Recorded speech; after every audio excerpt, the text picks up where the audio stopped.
Good morning, everybody. We are going to go to Alaska today. We stayed the night here at this real Canadian superstore. Turn left onto 2nd Avenue. I will tell you, they had these chocolate croissants. So something about Canada. There's a lot of French up here. And so chocolate croissants are everywhere. Every store, every bakery has chocolate croissants. This place has a 4-pack for $4. Needless to say, I got about 3 containers of chocolate croissants in the back of this vehicle. They are so good. So good. Anyways, we're headed out. This is our final push to get into Alaska today. We should cross the border before this day is over. Stay tuned. These are the chocolate croissants that I keep talking about. They're just simple chocolate croissants, but they are so good. And they're like $4 a container, which is super cheap because if you know how hard it is to find a chocolate croissant in Oklahoma, you know you're paying probably close to $6 a piece for them when you do find them. So anyways, this is my exciting little chocolate croissants. And then I got mini croissants because let's be real, one of these is just like sometimes not enough. So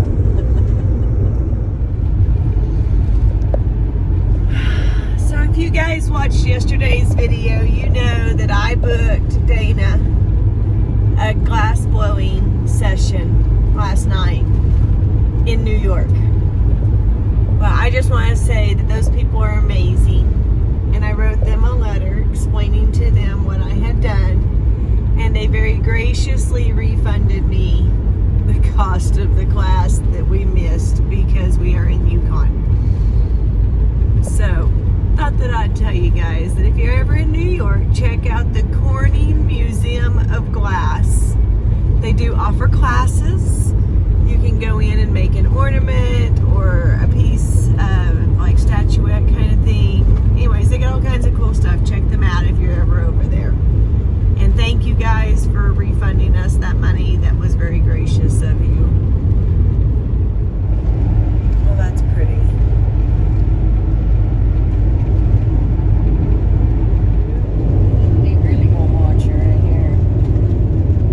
So there's lots of little spots like this. You see the 3 bum bum bumps.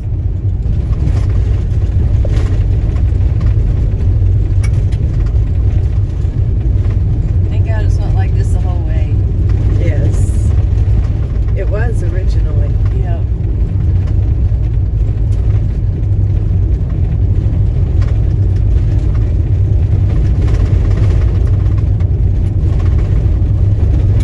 Crazy to think that this highway was built in 9 months. Even as just a gravel road, that's just mind-blowing. This is a very, very long stretch of road through all kinds of mountainous territory. They followed a lot of rivers to make it easier on themselves. And I read that they used bush planes to help navigate best routes.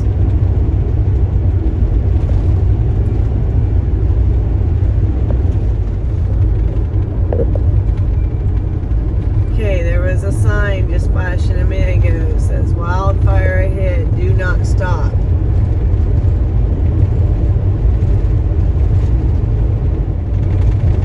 So I'm not sure how recent that's there because I gotta tell you guys, it really is less smoky than what we've seen for days.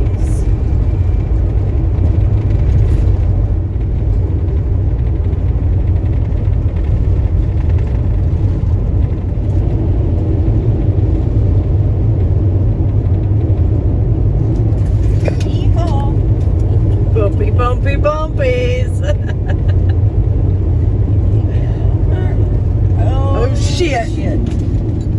He's dropping rocks. He's dropping rocks. We got to back off. That's how you end up with these broken windshields out here. He throws some rocks, they bounce up, hit your windshield, and there you are, way out here with a broken windshield. Good job, Dana. Way to maneuver.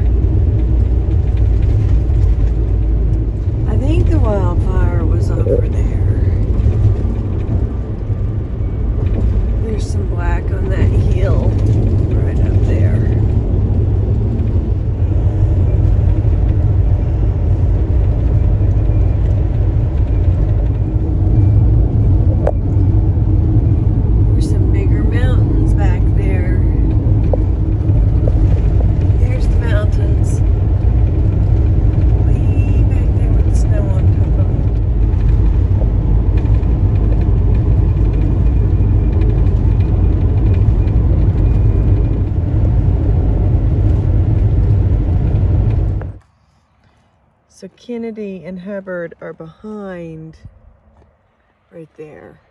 We cannot see them. We're gonna go here to see this. Can't see the mountain range very well because it's shrouded. This is pretty. Thought we'd come check it out.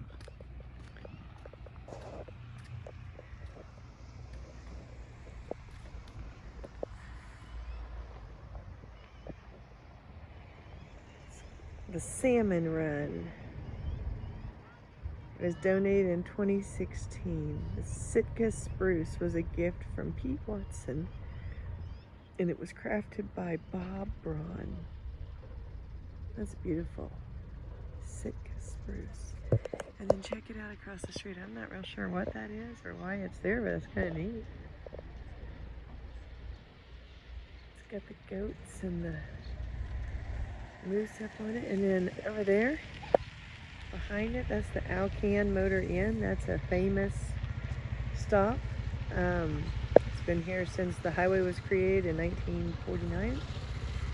I believe that you can shower there, if I'm not mistaken.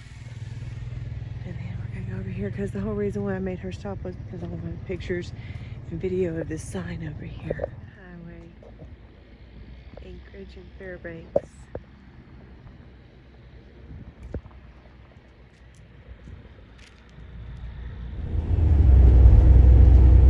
That's the view I was hoping for.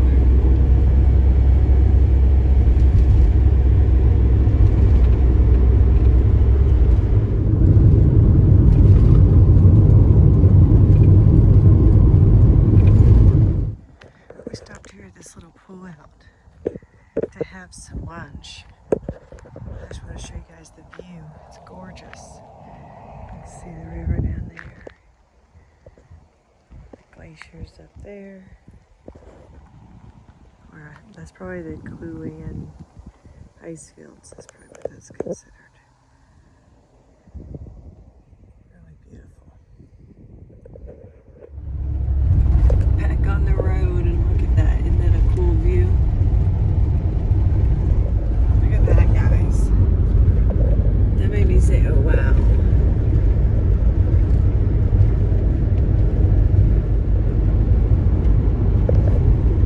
Okay, so wait a minute. There was something about this lake.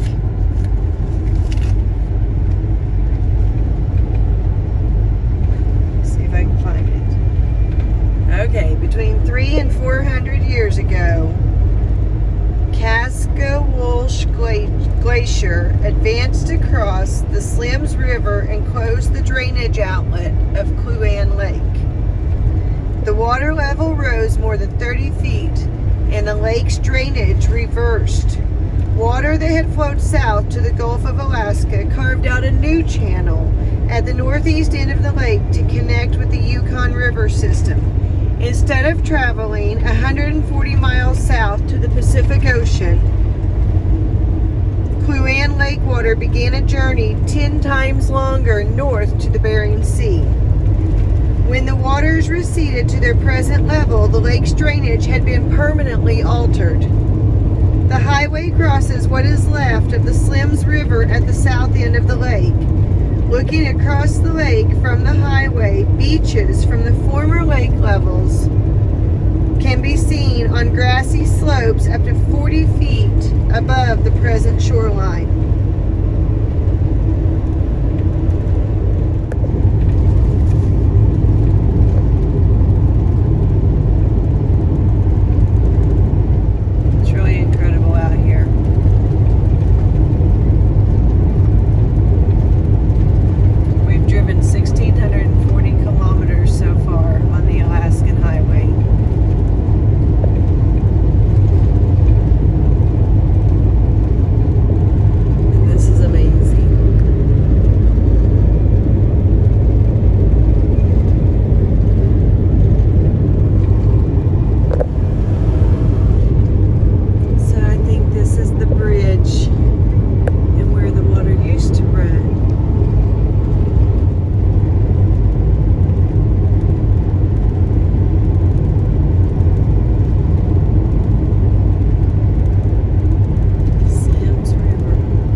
go.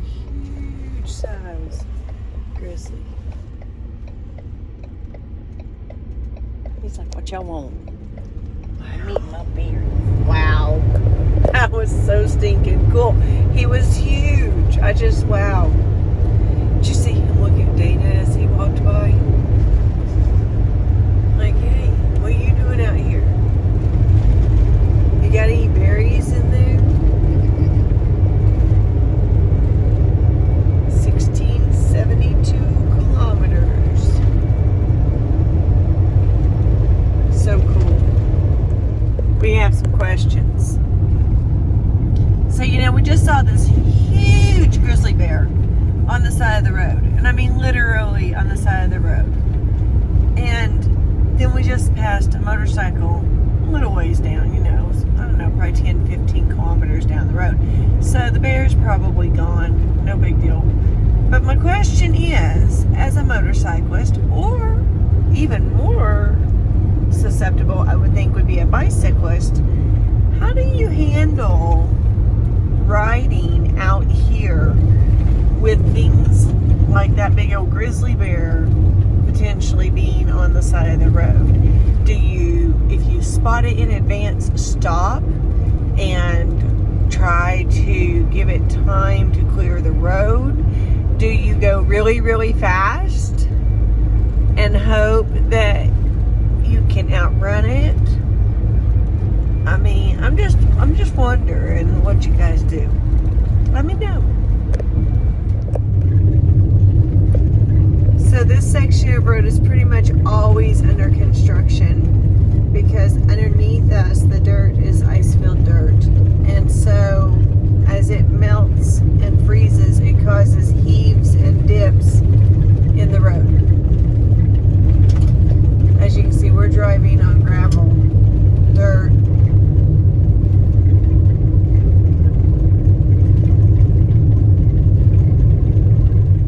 We've been on gravel for a while, but we just found pavement. It's the Donjek River.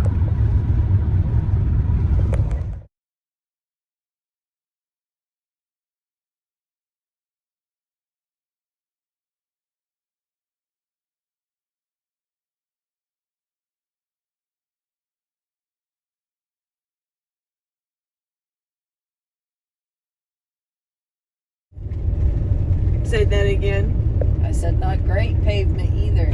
No. It's a slow drive. She's doing roughly 30 miles an hour. They say this 100 miles, the last 100 miles to the border is really rough. And guess what? It is. We're about 50 kilometers, give or take a little, from the border to Alaska.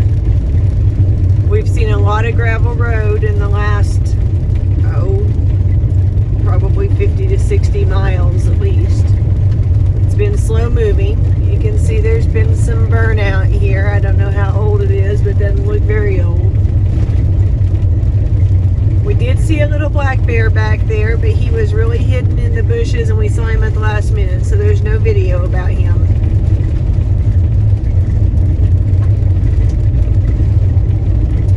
Him was so tiny compared to that big old grizzly.